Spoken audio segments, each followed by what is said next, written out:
Assalamualaikum warahmatullahi wabarakatuh. Sebelumnya perkenalkan, nama saya Ferrari Indiana dengan NPM 2019 Di sini saya ingin menjawab atau menjelaskan secara lisan tentang jawaban yang sudah diberikan jawaban dari soal yang sudah diberikan oleh Pak Yosi. Jadi pada soal pertama ini, dalam metode pemodelan ancaman atau threat modeling ada istilah attack vector dan vulnerability atau exploit.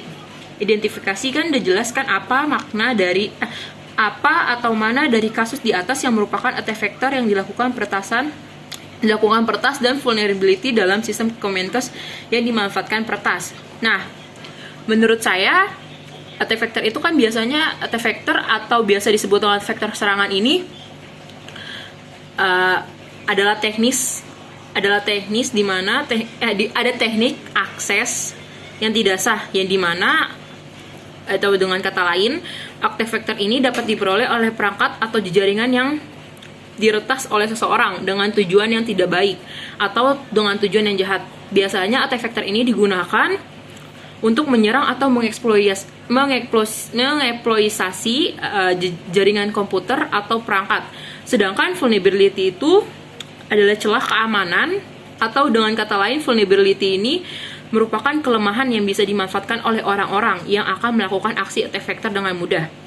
Nah, biasanya para peretas ini sebelum dia melakukan attack vector, mereka akan mencari celah atau mencari vulnerability-nya kepada target yang akan mereka lakukan peretasan tersebut.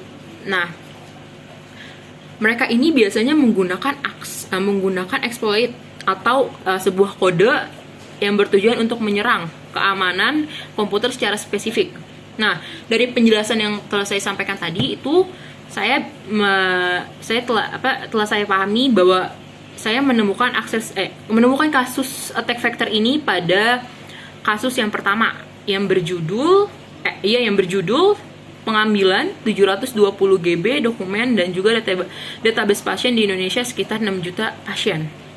Nah, dari kasus tersebut itu sudah disusun oleh cyberthreat.id yang menjelaskan bahwasanya para pelaku peretasan data yang telah diwawancara ini mereka melakukan peretasan dan pengambilan 720 GB dokumen dan juga database pasien, yang dimana dari database tersebut berisikan foto-foto atau dokumen-dokumen penting yang seharusnya tidak bisa diakses oleh orang-orang yang tidak mempunyai akses kepada jaringan atau kepada database tersebut.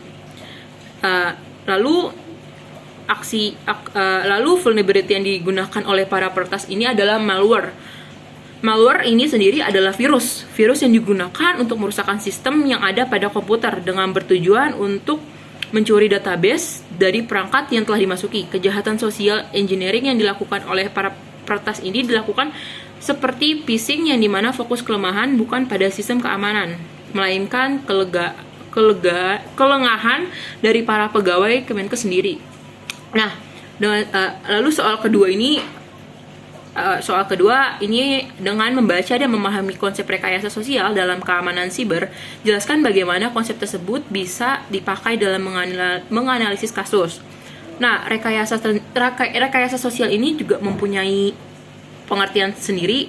Rekayasa sosial atau social engineering adalah campuran tangan gerakan ilmiah dari visi ideal tertentu yang ditujukan untuk mempengaruhi perubahan sosial, yang dimana rekayasa sosial sendiri berfokus pada kerentanan sistem jaringan komputer seseorang manusia. Rekayasa sosial ini memiliki teknik dan tujuan untuk mengelabui sang lawan, yang dimana agar sang lawan tersebut memberikan sesuatu yang diinginkan dengan pengaruh alam bawah sadar. Seperti kasus yang di atas, rekayasa sosial yang digunakan oleh para peretas ini untuk mengelabui sang pegawai, yang mana dengan cara mereka melakukan phishing atau shoulder surfing, para peretas yang bukan berasal dari Indonesia ini sebenarnya lebih mudah dalam melakukan metode tersebut, karena mereka akan lebih susah ditemukan dan tentunya mereka tidak berada di dalam lingkungan atau bekerja sama dengan Kemenkes. Lalu pertanyaan ketiga ini ada kuliah Komkam, kita di tengah semester kedua ini berfokus pada Komkam di ranah digital atau platform dan di ranah manusia. Konsep rekayasa sosial dalam keamanan siber merupakan konvergensi atau pertemuan di antara kedua fokus Komkam yang sudah kita pelajari. Setujukah Anda dengan hal ini? Jelaskan secara rinci dan dengan menggunakan konsep-konsep dan teori-teori yang sudah kita pelajari.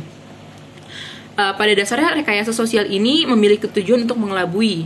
Seperti teori-teori yang telah kita pelajari dalam mata kuliah komunikasi keamanan ini, kita seringkali membahas teori-teori yang bersifat mengelabui seseorang dengan menggunakan teknik-teknik yang berbeda. Rekayasa sosial ini biasanya juga mengarah kepada ranah digital maupun ranah manusia.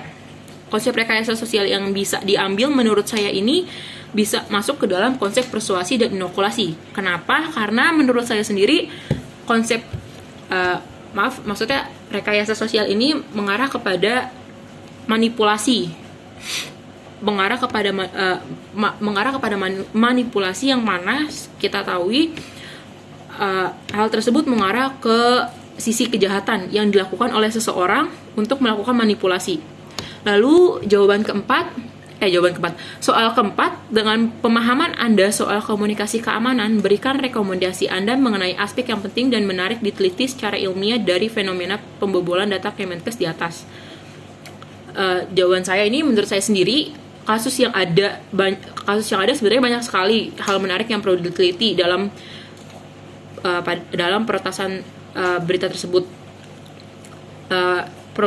Sebenarnya banyak yang perlu diteliti, seperti bagaimana cara tindakan Kemenkes dalam penanganan keamanan yang seharusnya tidak bisa dibocorkan ke siapapun, dan aspek yang dipertanyakan juga sebenarnya bagaimana cara peretas luar atau peretas